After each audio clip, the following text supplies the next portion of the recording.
το λατινικό δάνειο sapere aude. Αυτό το τόλμα φρονήν, δηλαδή να τολμήσεις επιτέλους να κάνεις μια ελεύθερη, ανυπόθετη, χωρίς καταναγκασμούς και κατευθύνσεις υπόταξης, χρήση του λόγου, αυτό είναι το αίτημα, αυτό προέχει και από την άποψη αυτή εγκαινιάζεται ένα ολόκληρο πρόγραμμα τόσο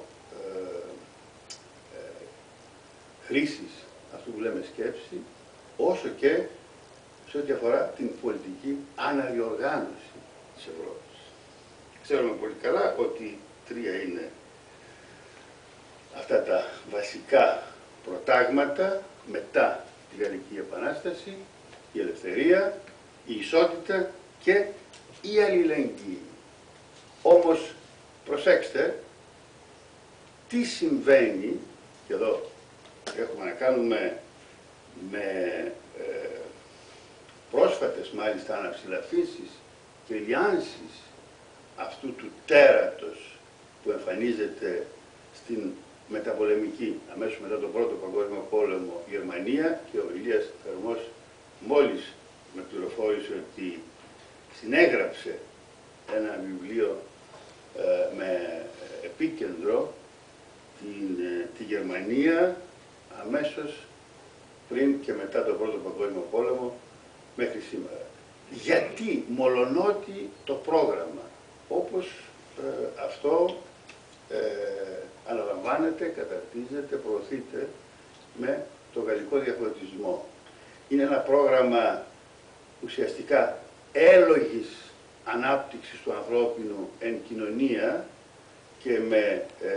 ανυποχώρητες σχέσεις ελευθερίας, ισότητας και αλληλεγγύης. Προσέξτε, δεν μπαίνει η λέξη δικαιοσύνη και μου κάνει εντύπωση σε αυτό το έμβλημα της Γαλλικής Επανάστασης. Όμως η δικαιοσύνη είναι en filigrane, έτσι. Διέρχεται εγκαρσίως αυτές τις τρεις λέξεις. Τι συμβαίνει και ξαφνικά? Στις αρχές του 20ου αιώνα έχουμε αυτό το πάγωμα, έχουμε αυτή την έκρηξη των ολοκληρωτισμών. Με αποκορύφωμα αυτό το τέρας που λαμβάνει η χώρα, ανδρώνεται, αυτό το φίδι, για να παραπέμψω τον Μπέρκμαν, τη δεκαετία του 20 με 30, στη Γερμανία, 30 Ιανουαρίου του 1933, ο Χίτλερ αναγορεύεται ως ο κύριος, απόλυτα κάτοχος όλων των τόπων εξουσίας σε μια Γερμανία η οποία ουσιαστικά παραπέει από το φάντασμα, για να παίξω με τις λέξεις, των Σπαρτακιστών της Ρόζας Λούξεμβουργκ. Αυτό το καταδυνάστευμα του ανθρώπινου μέσα από μια δοκιμασία πρωτόφαντη στην ιστορία και εις πείσμα όλων αυτών, θέλω να πω, των καταθέσεων που λαμβάνουν χώρα τόσο στην αρχαιότητα όσο και στον ελληνικό διαφωτισμό, μας απασχολεί. Και τώρα που έβλεπα τα κείμενα εν ώψη αυτής της παρέμβασής μου, κυριολεκτικά μένει κανείς εννεός από την έλλειψη αντίδρασης των διανοουμένων την εποχή της δεκαετίας που αναπτύσσεται αυτό το τέρας που παίρνει διαστάσεις ενός ολοκαυτώματος, δηλαδή μιας ολοσχερούς καταστροφής με ανυπολόγιστες συνέπειες αν κάτι δεν πήγαινε καλά. Πώς μπορεί δηλαδή να εμφανιστεί κάτι που αντιστρατεύεται οτιδήποτε έλαβε χώρα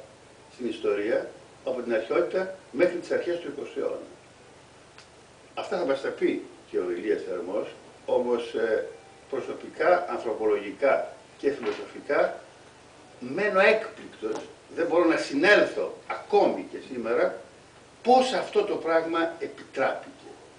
Και είναι γεγονός ότι όσοι συνέλαβαν αυτή την ιδέα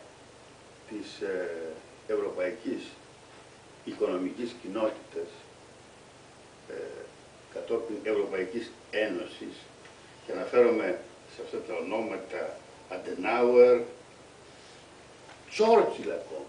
ο οποίος Τσόρτσιλ μιλούσε για ένα είδος Ηνωμένων Πολιτειών της Ευρώπης. Από τα πιο προωθημένα κείμενα, και μου κάνει εντύπωση, είναι ομιλίες του Τσόρτσιλ, ο οποίος μετά το Δεύτερο Παγκόσμιο Πόλεμο, γιατί όπως ξέρουμε ο Τσόρτσιλ ήταν και πρωθυπουργός όχι μόνο στη δεκαετία 40-45 αλλά και 51-55, έθετε τις βάσεις, τουλάχιστον σε ένα επίπεδο προγράμματος, μιας υπερενίσχυσης της Ευρώπης. Πράγμα το οποίο, ενώ υπογραμμίζεται η συμβολή, ας πούμε, του Μονέ, του Σούμαν, ακόμη και του Ντεγκάσπερι, εδώ έχουμε να κάνουμε στη βάση με μια οικονομική ας πούμε κοινότητα, η οποία όμως δεν θα έχει τις διαστάσεις επιτροπίας, αλλά θα υπάρχει, όπως υπογραμμίζει κάποιος άλλος από αυτούς που συνέβαλαν, θα υπάρχει αυτή η ζεστασιά, αυτή η οικείωση μεταξύ των μελών, έτσι που κανένα ουσιαστικά να μην καταδυναστεύει πολιτικό, οικονομικά το άλλο, κάτι το οποίο φυσικά δεν έχει συμβεί μέχρι σήμερα. Και εντυπωσιάζομαι από το ότι όσοι συνέλαβαν αυτή την ίδρυση της Ένωσης από το 1957 με τη συνθήκη της Ρώμης μέχρι το 2, μέχρι το 1994, που παίρνει το χαρακτήρα της Ευρωπαϊκής Ένωσης, και το 2002 που επιβάλλεται το ευρώ ως το μοναδικό νόμισμα, σε όλους υπήρχε αυτή η ιδέα της αλληλεγγύης, δηλαδή από αυτό το τριπλό της Γαλλικής Επανάστασης περισσότερο προείχε στην θεματικοποιημένη έκφραση των υπεύθυνων, των εισηγητών και αυτών που πήραν σχετικές αποφάσεις, άσκησαν εξουσία, υπήρχε αυτό το στοιχείο της αλληλεγγύης. Η αλληλεγγύη σήμερα, σε κάθε περίπτωση, όπως το ξέρετε πάρα πολύ καλά, δοκιμάζεται, δεδομένου ότι έχει μεταβληθεί στην εποχή μας από ένα σημείο και μετά, θα έλεγα σιγά σιγά μετά την πτώση του υπαρκτού σοσιαλισμού, έχει υπάρξει μία μετατροπή, μία μεταλλαγή, θα έλεγα κιόλας μία βίαιη ανατροπή του τρόπου που ασκείται και λαμβάνει η χώρα η δημοκρατία μέσα από ένα είδος σκλήρυνσης του ελέγχου από μια μεριά και διαργασίες γενίκευσης τόσο